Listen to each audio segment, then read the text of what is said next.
எல்லாருக்குமே பிறந்தநாள் அன்றைக்கி பரிசு கொடுப்பாங்க. ஆனால் உனக்கு நான் ஒரு பணியை கொடுக்குறேன், வரக்கூடிய சட்டமன்ற தேர்தலில் நீ வேட்பாளராக நிற்க போகிற அப்படின்னு அவங்களுக்கு சொல்கிறாங்க. கூடுதலாக வந்து நீ மட்டும் இல்லை, அறிவும் நிற்க போகிறான், அவங்ககிட்டையும் சொல்லிடு வேலையை ஆரம்பிச்சிருங்க அப்படின்ற மாதிரி சொல்லிட்டாப்புல. என்னால் என்கிட்ட வந்து சொல்கிறாங்க, கூட்டம் முடிஞ்சதுக்கப்புறம் அண்ணன் இந்த மாதிரி சொல்கிறாரு அப்படின் போது எனக்கு சிரிப்பு தான் வந்துச்சு. நான் வேட்பாளரா, சட்டமன்ற வேட்பாளரா அப்படின்னு நம்பவே இல்லை. உடனே எங்கள் அப்பா பெரிய கோடீஸ்வரன் கிடையாது, பெரிய அரசியல்வாதி கிடையாது, ஒரு சாதாரண ஒரு சாமானிய ஒரு இளைஞன். அப்போ எனக்கு வந்து நான் ஒரு வேட்பாளர் அப்படிங்கும்போது எனக்கே முதல்ல அந்த நம்பிக்கை வரல, எங்கள் வீட்டில் இருக்கக்கூடியவங்களுக்கும் வரல, என்னுடைய நண்பர்களுக்கும் வரல. என்ன அதிகபட்சம் 10 ஓட்டு வாங்குவியா, 20 ஓட்டு வாங்குவியாலாம் எல்லாம் கிண்டல் பண்ண ஆரம்பிச்சிட்டாங்க.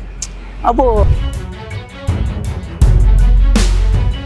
சீமான் அவர்கள் இந்த முடிவை எடுக்கிறதுக்கு மிக முக்கியமான ஒரு காரணமாக உங்ககிட்ட நீங்கள் என்ன பார்க்குறீங்க? நான் இந்த விஷயங்களெல்லாம் பண்ணிக்கிட்டு இருந்தேன், இதுதான் வந்து அவரை வந்து என்கிட்ட ஈர்த்துச்சு, அதனால தான் என்னை வந்து வேட்பாளர் அளவுக்கு கொண்டு வந்தார் அப்படிங்கிற மாதிரி தான் நீங்கள் எதை சொல்லுங்கள்? கலப்பணி, நீ எதுக்கு உள்ளே வந்த அப்படின்னு கேட்குறாரு. போக்சோ சார் அப்படின்றது அவர் அடிக்கிறாரு. அடுத்து நீ எதுக்கு வர அப்படின்னு லைனாக விசாரிச்சு வர, பெட்டி கேஸ் அப்படின்றாங்க, கமெண்ட் பண்ணுறாரு, அடிக்கிறாரு. என்கிட்ட வரும்போது நான் வேளாண் சட்டத்திருத்த மசோதாவுக்கு எதிராக போராடி துணை குடியரசுத் தலைவர் காரை மறித்து போராட்டம் பண்ணேன் சார் அப்படிங்கும்போது அவர் ஒரு மாதிரி வியப்பாக பார்த்து, உடனே தம்பி நீங்கள் இங்கே இருக்க வேண்டிய ஆள் கிடையாது, கொடுக்குறதுக்கு பணம் இல்லை, பெரிய இது ஆசை வார்த்தைகளை சொல்லி கொடுக்குறதுக்கு பரிசு பொருட்கள் இல்லை, ஆனால் நம்மக்கிட்ட வந்து உணர்வு இருக்குது, மக்களுக்காக போராடக்கூடிய அந்த போராட்ட குணம் இருக்குது, நம்ம வந்து இதை நம்மளோட குரல் கொடுக்கறதுக்கு நம்மளால் முடியுதில்ல. நம்ம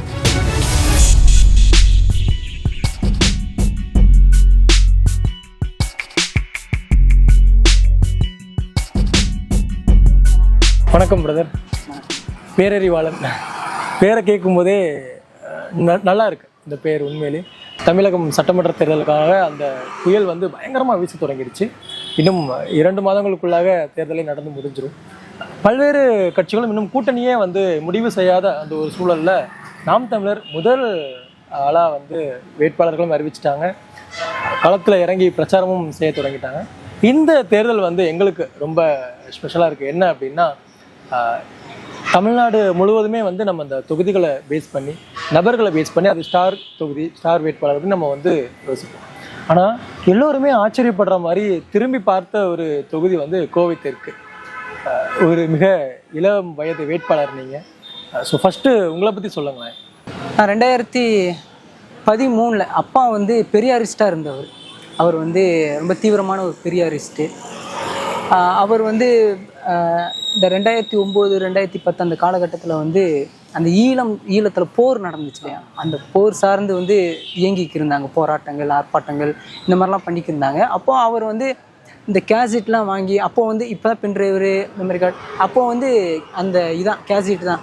அப்போது வீடு முழுவதும் கேசட்டாக இருந்துச்சு, புத்தகங்கள், அது சார்ந்த புத்தகங்கள், ஆல்பம், அந்த ஈழ படுகொலை சார்ந்த படங்கள் நிறையா இருக்கும், அதெல்லாம் வாங்கி அவர் வச்சுருந்தார். அவருக்கு நல்ல அரசியலில் வந்து நல்ல தீவிரமாக செயல்பட்டு வந்தார். நாம் தமிழர் இயக்கம் தொடங்கப்பட்ட அந்த காலகட்டத்தில் ரொம்ப வீரியமாக இருந்தார். 2013 அப்பா இறந்துட்டார். அதுக்கப்புறம் வந்து 2014 அந்த காலகட்டத்தில் வந்து எங்கள் அப்பா ரொம்ப தீவிரமாக இருப்பார். அப்போது அதை பார்க்கும்போது இவர் ஏன் அவர் இல்லாத சமயத்தில் அவருடைய ஃபோட்டோஸ் இதெல்லாம் பார்க்கும்போது இந்த மனுஷன் ஏன் வந்து திடீர்னு இந்த பாலிடிக்ஸில், இந்த அரசியலில் ஏன் போனார் அப்படின்னு நம்ம வந்து கவனிக்கும்போது அது சார்ந்த புத்தகங்கள், சின்ன சின்ன புத்தகங்களாக இருக்கும், சின்ன தமிழர் எழுதின புத்தகங்கள்லாம் இருக்கும். அந்த புத்தகங்கள், தமிழா நீ பேசுவது தமிழா அப்படின்ற புத்தகம், திராவிடமா தமிழ் தேசியமா அப்படின்ற புத்தகம், இந்த மாதிரியான புத்தகங்கள்லாம் சின்ன சின்ன புத்தகங்கள். அது படிக்கும்போது நமக்கு ஓரளவு புரிதல் வருது. அப்போது தமிழ் சார்ந்த ஒரு ஒரு ஈர்ப்பு நமக்குள்ளே வருது. அப்போது எல்லாருமே சின்ன வயசில் ஒரு சாதாரண ஒரு 6வது 7வது படிக்கக்கூடிய ஒருத்தன், அவன் வீட்டில் வந்து அதிகபட்சம் என்ன போடுவாங்க, என்ன காலையில் எழுந்திரிச்ச உடனே என்ன மாதிரியான செய்திகளை பார்ப்பாங்க, பாடல்கள், காமெடி, இல்லை செய்திகள் பார்க்குறது, இந்த மாதிரி தான் காலையில் எழுந்திரிச்ச உடனே இதான். ஆனால் எங்கள் வீட்டில் வந்து சின்ன வயசுலேருந்து, எனக்கு தெரிந்த வயசுலேருந்து இந்த ஈழம் சார்ந்த படுகொலை காட்சிகள்லாம் ஓடும். கொஞ்சம் நினச்சி பாருங்கள், காலையில் வந்து ஒருத்தன் தூங்கி எந்திரிச்ச உடனே ஒருத்தங்க வந்து கையை இழந்து அழுகுவாங்க, போர் சூழல், அந்த ரத்த காட்சிகள், இதெல்லாம் பார்க்கும்போது ஒருத்தனுடைய மனநிலையே மாறும் பார்த்தீங்களா. அந்த மாதிரியான மனநிலையில் தான் நான் இருந்தேன். அதுக்கப்புறம் தான் வந்து ஒரு அரசியலில் இது சரியான ஒரு பாதை, இன்றைக்கி இதை பற்றி பேசுறதுக்கு யாரும் இல்லை. அதாவது நான் 10வது படிச்சுக்கிட்டு இருந்த சமயம் 2015 அந்த காலகட்டத்தில் இந்த அரசியல பேசுறதுக்கு யாரும் இல்லை. ஒரு ஒரு ஒரு 5 வருஷத்துக்கு முன்னாடி தான் ஒரு இனத்தையே அழிச்சிருக்கிறாங்க. நம்ம வயதை ஒட்டிய பையன் கதறிக்கு இருக்கிறான் காலையிலேருந்து. அப்போது இதை பற்றி இப்போ யாருமே பேச மாட்டாங்களே. 2016 அந்த காலகட்டத்தில் யாருமே பேசலை. இப்போது எனக்கு உள்ள ஒரு ஆர்வம், நம்ம இதை பேசணும், நம்ம விட்டுறக்கூடாது அப்படின்னு. அப்போ யார் பேசுகிறான்னா அப்போது சீமான் அண்ணன் தான் பேசுகிறார். நான் ஊடகத்தில் சீமான் அண்ணன் சொல்கிறேன், நான் வந்து சீமான் அப்பான்னு தான் சொல்லுவேன். அவர் என்ன மகனேன்னு தான் சொல்லுவார். அந்த மாதிரியான ஒரு பாண்டிங் இருக்குது. அப்படிங்கும்போது நான் 2015 அவர் கூட பயணிக்க நம்ம ஆரம்பிக்கிறோம். முதல்ல எப்படி அந்த அறிமுகம் கிடைக்குது? சீமான் அவர்களுக்கு அந்த அறிமுகம் எப்படி கிடைக்குது? அப்பா ஆரம்பத்தில் வந்து நாம் தமிழர் இயக்கம் தொடங்கப்பட்ட அந்த சமயத்தில் வந்து தீவிரமாக களமாடிக்கிருந்தவர். அப்பா இறந்துட்டார். அடுத்து 1 வருஷத்துக்கு அப்புறம் வந்து சீமானப்பா கோயம்புத்தூருக்கு வராரு. ஒரு ஆர்ப்பாட்டம் ஒன்று நடக்குது. அந்த ஆர்ப்பாட்டத்துக்கு நான் போகிறேன், நான் கலந்துக்கும் போது என்னை வந்து அறிமுகப்படுத்துகிறாங்க. இப்படி முருகன் பையன் வந்திருக்கிறாங்க அப்படின்னும் போது அப்பா பார்த்துட்டு, சீமான் அப்பா பார்த்துட்டு வணக்கம் வச்சார். புரட்சி வணக்கம். நானும் புரட்சி வணக்கம் வச்ச உடனே, அப்பா இல்லைன்னு கவலைப்படாத, நான் இருக்கேன், எந்த உதவியாக இருந்தாலும் கேளு, நான் செஞ்சு கொடுக்குறேன், எதுவாக இருந்தாலும் படிப்புலேருந்து எல்லாமே சொல்லு, நான் உறுதியாக நான் பண்ணி கொடுப்பேன், அப்பா இல்லைன்னு வருத்தப்படாத, நான் இருக்கேன் அப்படின்னு இந்த 2 வார்த்தையை அழுத்தி சொல்லுவேன். என்ன வயசு உங்களுக்கு? அப்போ நான் வந்து 9வது படிச்சுக்கிருந்திருப்பேன்னு நினைக்கிறேன். 9வது படிச்சுக்கிருந்திருப்பேன். அதுக்கப்புறம் வந்து சரிங்கப்பா அப்படின்னு சொல்லிட்டு வணக்கம் வச்சுட்டு நான் பின்னாடி போய் உட்காந்துட்டு அவர் பேசினதெல்லாம் முழுசாக அப்போ தான், அப்பா இல்லாத கூட்டத்தில் முதல் முறையாக நான் சீமான் அப்பாவோடைய பேச்சு அப்போ தான் நான் கேட்குறேன். கேட்கும்போது அவர் இல்லை, ஆனால் அவர் இருந்தால் என்ன செஞ்சுருப்பாரோ அந்த வேலையை நான் இப்போ செய்யணும் அப்படின்ட்டு நான் தொடர்ச்சியாக இயங்க ஆரம்பிச்சிட்டேன். அது நான் இதில் என்னென்னா, இப்போ வரையும் நாம் தமிழர் கட்சியில் இருக்கக்கூடியவங்களும் என் கூட இருக்கக்கூடிய உறவுகளுக்கும் கூட எங்கள் அப்பா பேர் என்னன்னு தெரியாது. ஏன்னா சில பேர் சொல்லுவாங்க, நீ அப்பா வச்சு வந்தவன் அப்படின்னு கூட சொல்லுவாங்க. எங்கள் அப்பா யாருன்னு இப்போ கூட இருக்கக்கூடியவங்க யார்ட்டையாவது கேட்டு பாருங்களேன், பேரறிவாளனுடைய அப்பா யாருன்னு யாருக்கும் தெரியாது. கவுண்டம்பாளையம் தொகுதிக்கு வந்து என்ன தொகுதி மாணவர் பாசறை பொறுப்பாளர் அப்படின்னு சொல்லி பொறுப்பு கொடுத்தாங்க. அதுக்கப்புறம் 2019-20 அந்த காலகட்டத்தில் கோவை மாவட்ட மாணவர் பாசறை மாநில ஒருங்கிணைப்பாளர் பொறுப்பு கொடுத்தாங்க. 2021 மாநில மாணவர் பாசறை பொறுப்பு கொடுத்தாங்க. இப்போது நம்மளுடைய செயல்பாடுகளை பார்த்துட்டு கோவை தெற்கு சட்டமன்ற தொகுதி வேட்பாளராக என்ன கொடுத்துருக்காங்க. அதாவது அப்பா கிட்ட இருந்து வந்த ஒரு உணர்வு தான் இது அப்படின்னு சொன்னீங்க. அப்பா வந்து சின்ன வயசுல இருந்தே தோளில் உட்கார வச்சு இந்த சூழல்லாம் காட்டியிருப்பார். நமக்கு மாநாடுகள் நடக்கிற இடங்களுக்குலாம் கூட்டிகிட்டு போயிருப்பாங்க, வச்சுருப்பாங்க. வீடுகளில் எப்போவுமே வந்து அந்த சூழல் தான் இருக்குன்னு சொல்லிட்டு இருந்தீங்க இல்லையா? அப்பா மறைவுக்கு பிறகு சீமான் அவர்களை சந்திக்கிறீங்க, அவர் செவ்வணக்கம் சொல்கிறாரு, உடனே நீங்களும் சொன்னீங்க அப்படின்னு சொன்னீங்க இல்லையா? எந்த வகையிலான ஒரு தாக்கத்தை அது உங்களுக்குள்ளே ஏற்படுத்துச்சு? அந்த ஒரு முதல் அறிமுகம், இவர் தான் நமக்கான தலைவர், இவரை தான் நம்ம சூஸ் பண்ணி போகணும் அப்படிங்கிற அந்த ஒரு நாலேஜ் எப்படி வந்தது உங்களுக்கு? நான் முதல் சந்தித்த அந்த அவரை சீமான் அப்பாவை பார்த்த முதல் கடமை வந்து இங்கே கோயம்புத்தூரில் வந்து சிறுவாணி சிக்கல் சார்ந்து, முல்லைப்பெரியார் சிக்கல் சார்ந்து ஒரு போராட்ட களம். அந்த போராட்ட களத்தில் தான் அவரை நான் பார்க்குறேன். அங்கே நான் உட்காந்துருக்கும் போதே அவர் பேசும்போதே எனக்குள்ளே தோணிடுச்சு, இனிமேல் களம் இப்படி தான் இருக்க போகுது. நம்மளை வந்து யாரும் வழிகாட்டிக்கு இருக்க மாட்டாங்க, நம்மளை யாரும் கூட்டிகிட்டு போக மாட்டாங்க, நம்மளே தான் போகணும், நம்மளே தான் வரணும், நம்மளே தான் எல்லாமே படிக்கணும், கற்றுக்கணும் அப்படின்ற உணர்வு இருந்துச்சு. அதே மாதிரி தான் நான் வந்து நம்ம என்ன சொல்கிறது, நம்ம கடமைக்கு நம்ம வந்து படிக்காமல், நான் வந்து எங்கள் அப்பா வந்து சரியான புத்தகங்களை வாங்கி கொடுத்துட்டு போயிட்டார். வீட்டில் அவர் படிக்கிறதுக்கு வச்சுருந்தது, அதை நான் சரியாக வந்து பயன்படுத்திக்கிட்டேன். புத்தகங்களெல்லாம் படிக்கும்போது ஓரளவு தமிழ் தேசிய அரசியல்னா என்ன அப்படின்றத ஒரு புரிதல் எனக்குள்ளே வந்தது. அதுலேருந்து தொடர்ச்சியாக இயங்க ஆரம்பிக்கிறோம். நம்ம பார்த்த சரியான பாதை, தெளிவான பாதை, அதை நம்ம விட்டுறக்கூடாது அப்படின்னு நம்ம இயங்க ஆரம்பிச்சோம். கோவை தெற்கு அப்படிங்கிறது பார்த்திங்கன்னா இதுவரை 3 தேர்தல்லாம் நடந்திருக்கு. 3லையுமே வந்து மிக முக்கியமான ஆளுமைகள் அப்படின்னு இருக்காங்க. கடந்த முறை நம்ம பார்த்தோம்னா நட்சத்திர வேட்பாளர் கமல் அவர்கள் இருக்கிறார். ஒரு சினிமா துறை சார்ந்த ஒரு நபர் இருந்த ஒரு தொகுதி. சினிமாவுக்கும் உங்களுக்கும் தொடர்பே இல்லை, ரொம்ப இளம் வேட்பாளர். நீங்கள் எப்படி இந்த தொகுதியை பார்க்குறீங்க? ஃபஸ்ட்டு உங்களை அறிவிக்க போகிறோம் அப்படிங்கிறதெல்லாம் உங்களுக்கு முன்னாடியே தெரிஞ்சுதா, இல்லை எப்போ உங்களுக்கு இந்த நம்மளை வந்து எம்எல்ஏ வேட்பாளராக நம்மளை அறிவிக்க போகிறாங்க அப்படிங்கிறது எப்போ தெரிஞ்சுது உங்களுக்கு? எனக்கு சரியாக 1 வருஷத்துக்கு முன்னாடி வந்து திருமங்கலத்தில், மதுரை திருமங்கலத்தில் ஒரு கூட்டம் நடக்குது. அந்த கூட்டத்தில் வந்து எங்கள் மாணவர் பாசறை மாநில பொறுப்பாளர் அனீஸ் பாத்திமா அவங்களுடைய பிறந்தநாள். அந்த பிறந்தநாள் அப்போது அவங்க வந்து அண்ணங்கிட்ட நான் வந்து வாழ்த்து வாங்க போகிறேன் அப்படின்னு சொல்லிட்டு போகிறாங்க. அப்போ சீமானப்பா பார்த்துட்டு, எல்லாருக்குமே பிறந்தநாள் அன்றைக்கி பரிசு கொடுப்பாங்க, ஆனால் உனக்கு நான் ஒரு பணியை கொடுக்குறேன், வரக்கூடிய சட்டமன்ற தேர்தலில் நீ வேட்பாளராக நிற்க போகிற அப்படின்னு அவங்களுக்கு சொல்கிறாங்க. அதுக்கப்புறம் கூடுதலாக வந்து நீ மட்டும் இல்லை, அறிவும் நிற்க போகிறான், அவங்ககிட்டயும் சொல்லிடு, வேலையை ஆரம்பிச்சிருங்க அப்படின்ற மாதிரி சொல்லிட்டாப்புல. என்னால் என்கிட்ட வந்து சொல்கிறாங்க, கூட்டம் முடிஞ்சதுக்கப்புறம் அண்ணன் இந்த மாதிரி சொல்கிறாரு அப்படின் போது எனக்கு சிரிப்பு தான் வந்துச்சு. நான் வேட்பாளரா, சட்டமன்ற வேட்பாளரா அப்படின்னு நம்பவே இல்லை. உடனே இடும்பவனை கார்த்திகேயன் இருப்பார், அவர் கட்டிச்சேன் ஃபோனு. ஆனால் என்னன்னா வேட்பாளர்னு சொல்கிறாங்க அப்படிங்கும்போது அவர் வந்துட்டு ஆமாண்டா அண்ணனுடைய பட்டியலில் நீயும் இருக்க அப்படின்போது நான் நம்புற மாதிரியானா இருக்குது. இதில் என்னண்ணா அப்படின்னு வந்துட்டு ஆமாண்டா 150 இளைஞர்களுக்கு அண்ணன் வாய்ப்பு கொடுக்க போகிறாரா, அதில் நீ ஒரு வேட்பாளரா, அதனால் நீ தயாராகிக்கோடா அப்படின்றாரு. என்னால் அது ஏற்றுக்கவே முடியல. நான் எங்கள் வீட்டில் சொல்லும்போது எல்லாம் சிரிக்கிறாங்க. வேட்பாளர்னும் போது நீ வேட்பாளரா அப்படின்னு. ஏன்னா இதுவரையும் இங்கே அரசியல் அப்படின்றது வந்து எப்படி கட்டமைக்கப்பட்டிருக்குன்னா, ஒரு வேட்பாளர் அப்படின்றது வெள்ளை சட்டை போட்டுக்கிட்டு வெள்ளை வெட்டி கட்டிக்கிட்டு ஃபாஸ்டினர் காரில் வந்து இறங்குறதும், அவருக்கு பின்னாடியே 100-200 பேர் நிற்கிறதும், அவர் வரும்போது மாலை போடுறதும், பட்டாசு வெடிக்கிறதும், இதுதான் வந்து ஒரு வேட்பாளருக்கான தகுதி. வாழ்க ஒழிக கோஷம் போடுறது, இதுதான் ஒரு வேட்பாளருக்கான தகுதி அப்படின்னு நினச்சிக்கிருக்காங்க. அப்படி இருக்கும்போது ஒரு சாதாரண ஒரு சாமானிய ஒரு இளைஞன், ஒரு எங்கள் அப்பா வந்து பெரிய கோடீஸ்வரம் வீட்டு பிள்ளை நான் கிடையாது. எங்கள் அப்பா பெரிய கோடீஸ்வரம் கிடையாது, பெரிய அரசியல்வாதி கிடையாது. ஒரு சாதாரண ஒரு சாமானிய ஒரு இளைஞன். அப்போ எனக்கு வந்து நான் ஒரு வேட்பாளர் அப்படின்னும்போது எனக்கே முதல்ல அந்த நம்பிக்கை வரல. எங்கள் வீட்டில் இருக்கக்கூடியவங்களுக்கும் வரல, என்னுடைய நண்பர்களுக்கும் வரல. என்ன அதிகபட்சம் 10 ஓட்டு வாங்குவியா, 20 ஓட்டு வாங்குவியாலாம் எல்லாம் கிண்டல் பண்ண ஆரம்பிச்சிட்டாங்க. அப்போது எனக்குள்ள அந்த ஒரு நம்பிக்கையை வந்து நம்ம கட்சி பொறுப்பாளர்கள்லாம் கொடுத்து, நீங்களே இப்படி யோசிச்சா இப்படி எல்லாத்தையும் மாற்ற வந்திருக்கிறோம், அப்போது எல்லாத்தையும் மாற்றோம்னா நம்ம முதல்ல மாறணும் தம்பி. நீங்கள் அந்த மனநிலையை விட்டுருங்க. உங்ககிட்ட காசு இருக்குது, உங்ககிட்ட வந்து நீ எது இல்லாட்டியும் பரவாயில்ல, உங்ககிட்ட மக்களுக்கு சேவை செய்யணும் அப்படின்ற அந்த ஒரு இது இருக்குல்ல, நோக்கம் இருக்குல்ல, நீங்கள் தான் சரியான ஆள். அண்ணன் ஒரு விஷயத்த வந்து சொல்கிறாரு அப்படின்னா அவர் வந்து சரியாக சொல்லுவார், அவர் வந்து காரணம் இல்லாமல் சொல்ல மாட்டார். அதனால் அண்ணனுடைய தேர்வு சரியான தேர்வு, நீங்கள் நில்லுங்க அப்படின்னாங்க. ஒரு நம்பிக்கை வந்துச்சு. சரி நம்மளால் முடியும், எல்லாத்தையும் அடிப்படையை நம்ம மாற்றணும் அப்படின்னு நினைக்கிறோம்ல, அப்போ முதல்ல நம்ம மாறணும்ல. சீமான் அவர்கள் இந்த முடிவை எடுக்கிறதுக்கு மிக முக்கியமான ஒரு காரணமாக உங்ககிட்ட நீங்கள் என்ன பார்க்குறீங்க? நான் இந்த விஷயங்களெல்லாம் பண்ணிக்கிட்டு இருந்தேன், இதுதான் வந்து அவரை வந்து என்கிட்ட ஈர்த்துச்சு, அதனால தான் என்னை வந்து வேட்பாளர் அளவுக்கு கொண்டு வந்தார் அப்படிங்கிற மாதிரி நீங்கள் எதை சொல்லுவீங்க? களப்பணி. களத்தில் நான் வந்து பொதுவாக வந்து களத்தில் இறங்கி வேலை செய்கிறதுக்கு ஒருபோது யோசிக்க மாட்டேன். ஏன்னா நான் வந்து 2016 சட்டமன்ற தேர்தலில் ஒரே ஒரு ஆளாக என் பகுதியில் வேட்பாளர் அவங்கள கூட்டிகிட்டு வந்து, நாம் தமிழர் கட்சியுடைய வேட்பாளர் அவங்கள கூட்டிகிட்டு வந்து பரப்புரை, முதல் நாள் பரப்புரையே எங்கள் பகுதியிலேருந்து நாங்கள் ஆரம்பித்தோம். அப்போ சின்ன வயசு, நான் 10வது படிச்சுக்கிற சமயம் பரப்புரை வந்து நாங்கள் ஆரம்பித்தோம். அதே போல் 2017 நினைக்கிறேன், 17 கோயம்புத்தூரில் வஉசி மைதானம், ரொம்ப புகழ்பெற்ற மைதானம். அந்த மைதானத்தில் காவேரி மேலாண்மை வாரியம் அமைக்க கோரி நானும் என்னுடைய நண்பனும் உட்காந்துருந்தோம்.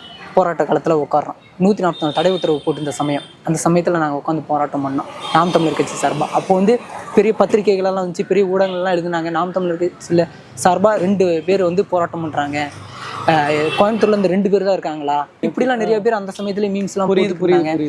அதுக்கப்புறம் வந்து தொடர்ச்சியா நம்ம வந்து போராட்ட களத்துல நம்ம நிக்கிறோம். 2020 நினைக்கிறேன், 2020 அந்த சமயத்துல அதுதான் உங்களுடைய முதல் கைது. ஆமா, முதல் கைது அப்படின்னா இந்த காவிரி மேலாண்மை வாரியம் அமைக்க கோரி வஉசி மைதானத்துல போராட்டம், அந்த 2 பேர் மட்டும் போராட்டம். ஆமா, அது என்னுடைய முதல் கைது. அதுக்கப்புறம் வந்து நடுவுலலாம் சும்மா கைது பண்ணுவாங்க, வழக்கு போடுவாங்க. அதுக்கப்புறம் 2020 அந்த காலகட்டத்தில் வந்து துணை குடியரசுத் தலைவர் கோயம்புத்தூர் போறாரு. அவர் வரும்போது என்ன பண்றோம், நாங்க ஒரு வீரியமான ஒரு போராட்டத்தை அவருக்கு எதிராக முன்னெடுத்து சிறையில் எங்களை போட்டுறாங்க, வழக்கு பதிவு பண்ணி கைது பண்ணி. என்ன காரணத்துக்கான அந்த போராட்டம்? அது போராட்டம் வீரியம். எல்லாருமே கருப்பு கொடி காட்டுவாங்க. கருப்பு கொடினா ஓரத்தில் நின்று கருப்பு கொடி கடமைக்கு காட்டிட்டு, பிரதமருக்கு எதிரான கருப்பு கொடி போராட்டம், குடியரசுத் தலைவர் இதுதான் போராட்டம். ஆனா நம்ம பண்ண போராட்டம் அவருடைய காருக்கு முன்னாடி போய் விழுகிற மாதிரியான ஒரு போராட்டம். அப்போ நம்மளை வந்து எதை வலியுறுத்தி அந்த போராட்டம் பண்ணி? வேளாண் சட்ட திருத்த மசோதா. ஓகே, அன்னைக்கு நாடே பத்தி எரிஞ்சுக்கிட்டு இருந்தது. விவசாயிகள் எல்லாருமே வந்து டெல்லியில போய் பெரிய அளவில் போராட்டம் பண்ணிக்கிருந்தாங்க. அப்போ ஒரு குடியரசுத் தலைவர், துணை குடியரசுத் தலைவர் வெங்கையா நாயுடு அவர்கள் கோயம்புத்தூருக்கு வராரு. இது நல்ல ஒரு வாய்ப்பு, தமிழ்நாட்டிலையும் வந்து இந்த போராட்டம் வந்து வீரியமாக இருக்குது அப்படின்னு காட்டுறதுக்கு இது ஒரு நல்ல வாய்ப்பு அப்படின்றதுக்காக என்ன பண்ணுறோம், காருக்கு முன்னாடி போய் விழுந்து போராட்டம். கைது பண்ணுறாங்க. கைது பண்ணி இந்த மாதிரி அன்றைக்கி இரவே சிறையில் அடைக்கிறாங்க. அதுக்கப்புறம் ஒரு 15 நாளுக்கு அப்புறம் வெளியில் வர்றோம். எந்த ஒரு சோர்வும் இல்லை, எந்த ஒரு வருத்தமும் இல்லை, ஒரு பெருமையாக இருந்துச்சு. ஏன்னா என் வயதை ஒட்டிய பசங்கள்லாம் அந்த சமயத்தில் நான் சிறையில் இருந்தேன். அந்த சிறைக்குள்ளே இருக்கும்போது ஒரு 18 வயதுக்கு கீழே, அதாவது 20 வயதுக்கு கீழே உள்ள பசங்களெல்லாம் கூப்பிட்டு ஒரு அறையில் உட்கார வைக்கிறாங்க. அந்த அறையில் வந்து ஒரு அதிகாரி, சிறைத்துறை அதிகாரி வராரு. நீ எதுக்கு உள்ளே வந்த அப்படின்னு கேட்குறாரு. சார் போக்சோ சார் அப்படின்னாரு. அவர் அடிக்கிறாரு. அடுத்து நீ எதுக்கு வர அப்படின்னு லைனாக விசாரிச்சு வர, பெட்டி கேஸ் அப்படின்றாங்க. கமெண்ட் பண்ணுறாரு, அடிக்கிறாரு. என்கிட்ட வரும்போது நான் வேளாண் சட்டத்திருத்த மசோதாவுக்கு எதிராக போராடி துணை குடியரசுத் தலைவர் காரை மறித்து போராட்டம் பண்ணேன் சார் அப்படின்னும்போது அவர் ஒரு மாதிரி வியப்பாக பார்த்து, உடனே தம்பி நீங்கள் இங்கே இருக்க வேண்டிய ஆள் கிடையாது, நீங்கள் மேலே போய் நீங்கள் இருந்த இடத்துல போய் நீங்கள் இருங்க அப்படின்றாரு. அப்போ நம்ம என்னென்னா, எனக்குள்ள பெருமை நான் வந்து ஊழல் பண்ணிட்டோ இல்லை கொள்ளையடிச்சிட்டோ திருடிட்டோ இல்லை மற்றவர்கள் போல் நம்ம வந்து தப்பு செஞ்சுட்டு நம்ம வந்து இந்த சிறைக்குள்ளே நம்ம வரல, நம்ம வந்து இந்த மக்களுக்காக போராடி நம்ம வந்து சிறைக்குள்ளே நம்ம போயிருக்கோம் அப்படின்ற அந்த ஒரு பெருமை தான் நமக்குள்ள. அந்த மொமெண்ட் வந்து உண்மையிலேயே ஒரு கூஸ் பம்ஸாக இருக்கும்ல. ஓகே, நம்ம வந்து மக்களுக்கான களத்தில் நின்றுருக்கோம். ஆமாம், களத்தில் நின்றுருக்கோம் அப்படின்னு ஒரு நமக்கு ஒரு பெருமையாக இருந்துச்சு. இதை தாண்டி நம்ம என்ன செய்ய போகிறோம், மக்களுக்காக நம்ம கொடுக்குறதுக்கு பணம் இல்லை, பெரிய இது ஆசை வார்த்தைகளை சொல்லி கொடுக்குறதுக்கு பரிசு பொருட்கள் இல்லை. ஆனால் நம்மக்கிட்ட வந்து உணர்வு இருக்குது, மக்களுக்காக போராடக்கூடிய அந்த போராட்ட குணம் இருக்குது. நம்ம வந்து இதை நம்மளுடைய குரல் கொடுக்கறதுக்கு நம்மளால் முடியுதில்ல. நம்ம மக்கள் பாதிக்கப்படுறாங்க அப்படின்னு அதிகார வர்க்கத்தை எதிர்த்து போராடுறதுனால நம்மளால முடியுதில்ல. அந்த போராட்ட குணம் நம்மக்கிட்ட இருக்குல்ல, அது போதும் அப்படின்ட்டு. உங்களை எல்லாருக்கும் தெரியுதா, கோவை தெற்கு பகுதியில் உள்ள மக்கள் எல்லாருக்கும் தெரியுதா பேரறிவாளன்னா இவர் நாம் தமிழர் வந்து ஒரு வேட்பாளர் வராரு அப்படிங்கிறது? இல்லை, என்னென்னா நான் கோவை கவுண்டம்பாளையம் சட்டமன்ற தொகுதி, நான் என்னுடைய ஓட்டெல்லாம் கோவை கவுண்டம்பாளையம் தொகுதியில் தான் இருக்குது. என்னையே இந்த தொகுதியில் சீமானப்பா போட்டிருக்காரு அப்படின்னா ஒரே ஒரு விஷயந்தான், இந்த தொகுதி ஒரு சிறப்பு தொகுதியாக இருக்குது, ஒரு கவனம் மிக்க ஒரு தொகுதியாக இருக்குது. கோயம்புத்தூரை மாற்றணும் அப்படின்னா கோயம்புத்தூருடைய அடையாளமாக இருக்கக்கூடிய இந்த கோவை தெற்கு தொகுதியை முதல்ல மாற்றணும். அப்போ இந்த தெற்கு தொகுதியை வந்து சரியான நபர்கள் கையில் கொடுக்கணும் அப்படின்ட்டு சீமானப்பா நம்ம கையில் கொடுத்துருக்காங்க. ஏதாவது கட்சிக்குள்ளே இருந்தே கேள்விகள் வந்துதா, சின்ன பையன்ப்பா அவரை போய் நீங்கள் எப்படி வேட்பாளரை அறிவிக்க முடியும் அப்படிங்கிற மாதிரியான கட்சிக்குள்ளே இருந்து ஏதாவது வந்ததா? இல்லை உங்களை அறிவிச்சதுக்கப்புறம் வெளியில் எப்படி இருந்தது பேச்சுக்கள்? என்னப்பா கோவை தெற்கு தொகுதியில் ஒரு குட்டி பையனை அறிவிச்சிருக்காங்க அப்படின்னு? இல்லை, என்னன்னா இப்போ முதல்ல நம்ம கட்சி உறவுகள் மத்தியில், நாம் தமிழர் கட்சி உறவு உண்மையுமே யாருமே வந்து இப்போ மற்ற கட்சியிலலாம் வந்து ஒருத்தனுக்கு வந்து வேட்பாளராக போட்டாங்கன்னா பொறாமப்படுவாங்க, இவனை எப்படி முடிச்சு விடலாம் அப்படின்ற மாதிரிலாம் திட்டமிடுவாங்க. ஆனால் நாம் தமிழர் கட்சியில் அப்படி கிடையாது. ஆனால் உளமாற நான் ஒவ்வொரு உறவுகள்கிட்டையும் சொல்லும் போதெல்லாம் அவங்களாம் வந்து அவங்களே வேட்பாளராக நின்ற மாதிரி உணர்ந்தாங்க. தம்பி, நீ எந்த ஒரு எதிர்பார்ப்பும் இல்லாமல் நீ வேலை செஞ்சல, அதுக்கான பலன் தான் தம்பி இது வந்து ரொம்ப சரியான தேர்வுன்னு சொல்லி எல்லாருமே அவங்களே வெற்றி பெற்ற மாதிரி, அவங்களுக்கு ஒரு சீட்டு கிடச்சா அவங்க எப்படி உணர்வாங்க அந்த மாதிரி எல்லாம் உணர ஆரம்பிக்கிறாங்க. இப்போ வரையுமே வந்து எங்கிட்ட பெரிய அளவில் பொருளாதாரம் பலம் இல்லை, ஆனாலுமே வந்து ஒவ்வொரு உறவுகளும் வந்து நம்ம கட்சியில் இருக்கக்கூடிய உறவுகள்லாம் வந்து நீங்கள் பார்த்துருப்பீங்க, எல்லாமே வந்து பசங்கள்லாம் வந்து ஒருத்தன் வந்து கொரியர் ஆஃபீஸில் வேலைக்கு போய்க்கிருந்த பையன், ஆனால் உங்களை ஜெயிக்க வச்சுட்டு தானே நான் வேலைக்கு போவேன் அப்படின்னு ஒரு பையன் வந்து கடந்த 3 மாதத்துக்கு மேலே அவன் வேலை செஞ்சான். இவங்க எல்லாருமே தன்னெழுச்சியோட தன்னெழுச்சா எனக்குலாம் நீங்கள் பார்த்துருப்பீங்க, அலுவலகத்துல எல்லாம் 10 பேர் உட்காந்துருந்தாங்க. யாருமே வந்து எந்த ஒரு நோக்கத்துக்காக கிடையாது, நான் காசு கொடுத்தோ இல்லை வந்து பிரியாணி வாங்கி கொடுத்தோ எதுவுமே இல்லை. நீங்கள் பார்த்துமே 3 பெண்கள் உட்காந்துருக்காங்க. அதில் ஒரு பொண்ணு பேர் மௌலிகா. அந்த பொண்ணு வந்து நேற்று முன்தினம் வந்து அவங்களுடைய முதல் மாதம் ஒரு கம்பெனிக்கு வேலைக்கு போயிருக்காங்க, பிகாம் முடிச்சிருக்காங்க, ஒரு கம்பெனிக்கு வேலைக்கு போகிறாங்க. முதல் மாத சம்பளத்தில் 10,000 ரூபாயை இந்த தேர்தல் நிதியாக வச்சுக்கிங்கன்னு சொல்லி வந்து கொடுக்குறாங்க. அது மட்டும் இல்லாமல் இந்த தேர்தல் முடிஞ்சதுக்கப்புறம் நான் வேலைக்கு போய் சேர்ந்துக்கிறேன், தேர்தல் நமக்கு மிக முக்கியமான தேர்தல்னா எப்படியாவது நீங்கள் வெற்றி பெறணும் அப்படின்னு சொல்லி அவங்க வேலைக்கு போயிருந்தது ரிசைன் பண்ணிவிட்டு அவங்க இப்போ என் கூட களத்தில் வந்து நிற்கிறாங்க. நீங்கள் சொல்லும்போது ரொம்ப நெகிழ்ச்சியாக இருக்குது. இன்னொருத்தங்க வழக்கறிஞர், அவங்க வந்து சட்டம் படிச்சிருக்காங்க, அவங்க வந்து கோர்ட்டுக்கு போயிருக்கணும், அவங்க வந்து ஆஃபீஸ் போய் ப்ராக்டிஸ் பண்ணணும், ஆனால் அவங்க தேர்தல் முடிகிற வரையும் நான் அவங்க கூட தான் நிற்பேன்னு சொல்லி அவங்க வந்து நிற்கிறாங்க. அதே போல் ஒருத்தர் பில்டிங் கன்ஸ்ட்ரக்ஷன் ஒர்க்கு, அவரும் அதே மாதிரி தான். இன்னொரு பையன் தர்னிஸ். இப்படி என் கூட நிற்கக்கூடிய உறவுகள்லாம் நினச்சி பாருங்கள், வேறு கட்சியில் எந்த ஒரு எதிர்பார்ப்பும் இல்லாமல் இந்த மாதிரி நிற்க முடியுமா? இல்லை, நீங்கள் சொல்கிறது ரொம்ப உண்மையான வார்த்தை. ஏன்னா ஒரு பொது வெளியில் எதுக்காகவும் யாரை பற்றியும் யோசிக்காமல் வீட்டை விட்டுட்டு வந்து இங்கே வந்து நிற்கிறாங்க அப்படின்னா அது இப்போ இல்லை. காலையிலேருந்து 10 மணிக்கு ஆரம்பிக்கிறாங்க, துண்டறிக்கை கொடுக்க ஆரம்பிக்கிறாங்க. நான் முடிக்கிறதுக்கு மணி 9:30 ஆயிரும். இந்த பகுதியில் நான் துண்டறிக்கை பரப்புரை முடிக்கிறதுக்கு 9:30 மணி ஆகும். 9:30 மணி வரைக்கும், காலையில் 10 மணிலேருந்து 9:30 மணி வரையும் கூட 2 அவங்க வேலை செய்கிறாங்க அப்படின்னா எனக்கு இதை தாண்டி என்ன வேணும்னு நான் கேட்பேன். இல்லை, இடுமாவனம் கார்த்தி அவர்கள் பேசும்போது ஒரு விஷயம் ஒன்று குறிப்பிட்டார். என் தம்பி, நானே தம்பி எல்லாருக்கும், ஆனால் எனக்கும் ஒரு தம்பி இருக்கார் அப்படின்னு சொல்லிட்டு எல்லோரும் வந்து சினிமா தியேட்டர்கள்லையும் நிறைய பொது இடங்களில், அதாவது பொழுதுபோக்கு அம்சங்கள் நிறைந்த அந்த பகுதிகளில் தான் வந்து கூடிக்கிட்டு இருப்பாங்க. ஆனால் என் தம்பி வந்து சிறைச்சாலைக்கு போய்கிட்டு இருக்கான், இந்த வயசில் மக்களுக்கான தளத்தில் நின்றுட்டு இருக்கான் அப்படின்னு அந்த சொன்ன அந்த வார்த்தை இருக்குல்ல, நீங்கள் எப்படி அதை பார்க்குறீங்க? ஏன்னா இப்போ நீங்கள் மட்டும் இல்லை, இப்போ நீங்கள் ஒருத்தர் வெளியில் வந்தது, உங்களுக்காக இன்னும் 4-5 பேர் வெளியே வேலையை விட்டுட்டு வராங்க பார்த்தீங்களா, அவங்க கூட வந்து நிற்கிறாங்க பார்த்தீங்களா, பார்க்கும்போது உங்களுக்கு எப்படி இருக்கு? 10 பேர். இது என்னன்னா எனக்கு வந்து இன்னும் பொறுப்பும் கடமையும் அதிகமாக இருக்கிற மாதிரி எனக்கு தோணுது. நம்மளை நம்பி இத்தனை பேர் நிற்கிறாங்க, நம்ம அந்த அளவு வீரியமாக வேலை செய்யணும். நீங்கள் சொன்னீங்களே இடுமான கார்த்திக் அண்ணா பேசினாருன்னு சொல்லி, கொஞ்ச நேரத்துக்கு முன்னாடி சீமானப்பா வந்து அறிக்கை வெளியிறாரு. இந்த கேரளா ஸ்டோரி 2ன்னு சொல்லி ஒரு திரைப்படம் வந்து இஸ்லாமியர்களுக்கு எதிராக வெளியில் வந்திருக்கு. தமிழ்நாட்டில் திரையிடப்படக்கூடாது, தம்பிகளை வந்து அந்த திரைப்படத்தை தடுத்து நிறுத்தணும்னு சொல்லி எனக்கான அங்கீகாரமாக நான் எதிர்பார்க்கறேன்னா, சீமானப்பா அப்படி ஒரு அறிக்கை வெளியிடுறாரு. வெளியிட்ட அடுத்த 5 நிமிஷத்தில் சிபிசிஐடியிலேருந்து எனக்கு அழைப்பு வருது. கிட்டத்தட்ட ஒரு 4-5 பேர் அழைச்சிருப்பாங்க, ஐஎஸ்லேருந்து எல்லாம் அழைக்கிறாங்க. எப்போ போராட்டம் பண்ண போகிறீங்க, எங்கே பண்ண போகிறீங்க, எனக்கு அழைச்சி கேட்குறாங்க. இதுதான் எனக்கான அங்கீகாரமாக நான் பார்க்குறேன். கூப்பிட்டு கேட்குறேன், போராட்டம் பண்ண போகிறீங்களான்றது வேற, எப்போ போராட்டம் பண்ண போகிறீங்க, எங்கே பண்ண போகிறீங்க, இது எனக்கான அங்கீகாரமாக நான் பார்க்குறேன். கூட தெரியுதுல, தெரியுது அதிகார வர்க்கத்துக்கு தெரியுதுல, எவன் வந்து போராட்டம் முன்னெடுப்பான், எவன் போராட்டத்தை ஒருங்கிணைப்பான் அப்படின்றது அவங்களுக்கு தெரியுது. சரி, இப்போ நான் கேட்குறேன், உங்களுடைய பொழுதுபோக்குனா என்ன? இல்லை, நான் வந்து மேலேருந்தெல்லாம் குதிக்கல. எனக்கும் வந்து மற்ற இளைஞர்கள் இருக்க மாதிரி தான் நானும் திரைப்படம் பார்ப்பேன், நானும் வந்து பாடல்களை கேட்பேன், நானும் வந்து மைதானத்துக்கு போய் விளையாடுவேன். ஆனால் அதெல்லாம் வந்து ஒரு அளவாக இருக்கும். எல்லை மீறி எனக்கு நான் வெளிப்படையாக சொல்லணும்னா, எனக்கு நடிகர் விஜய் அவர்களை எனக்கு ரொம்ப பிடிக்கும், ரொம்ப எனக்கு பிடிக்கும். அவருடைய பாடல்களை நான் கேட்பேன். அவர் என்ன சொல்கிறது, முதல் காட்சி அவருடைய படத்தெல்லாம் நான் போய் மறக்காமல் நான் திரையரங்கில் போய் பார்ப்பேன். அப்படி இருக்கக்கூடிய நான் தான் இன்னொரு பக்கம் வந்து போராட்டம், ஆர்ப்பாட்டம், இந்த மாதிரி மக்களுக்கான போராட்ட களத்துலையும் நான் நிற்கிறேன். ஏன்னா எனக்குள்ள ஒரு தெளிவு இருக்குது. தலைவன்னா யார், நடிகன்னா யார். நடிகரை நம்ம வந்து அவர் சிறப்பாக நடிக்கிறாருன்றதுக்காக நான் அவரை ஃபாலோ பண்ணுறேன். தலைவன்றவன் மக்களாக நிற்கணும், மக்களுடைய பல்ஸ் என்னன்னு தெரிஞ்சிருக்கணும், மக்களுடைய குறைகள் என்ன, மக்களுடைய பிரச்சனைகள் என்ன, மக்களுக்காக போராட்ட களத்தில் வந்து நிற்கணும். அப்படிப்பட்ட ஒருத்தரை தானே தலைவனாக நான் ஏற்றுக்க முடியும். அப்போ நான் வந்து அண்ணன் சீமானப்பா வந்து தலைவராக நான் ஏற்றுக்கிட்டு நான் இந்த களத்தில் நான் பயணிக்கிறேன். அதனால் நானும் வந்து இப்போ எனக்கு பொழுதுபோக்கு அப்படின்னா ஒன்றும் இல்லை. இப்போ வந்து நாங்கள் இப்போ தேர்தல்னால நாங்கள் வந்து இப்போ பரப்புரையில் நாங்கள் இருக்கோம். இப்போ மற்ற நேரங்களில் நாங்கள் என்ன பண்ணுவோம் அப்படின்னா, நூலகத்துக்கு புத்தகங்கள் படிக்கிறது, அதே போல் என்ன மாதிரியான வந்து கட்சி வேலைகளை முன்னெடுக்கிறது, இந்த மாதிரிலாம் வந்து நம்ம யோசிப்போம். கலந்தாய்வு போட்டு எல்லாம் ஏன்னா நம்ம கூட இருக்க, இப்போ என் கூட இருக்கவங்களாம் எல்லாம் பசங்களாக தான் இருப்பாங்க. அப்போது நம்ம அடுத்து என்ன பண்ணலாம் அப்படின்னு சொல்லி திட்டமிடுவோம், அரசியல் பேசுவோம். அந்த தலைவர் அப்படி பண்ணுறாரு, இந்த தலைவர் இப்படி பண்ணுறாரு, அவன் பண்ணுறது சரியில்லை, அவன் பண்ணுறான், இதுவே வந்து சரியாக இருக்கும்.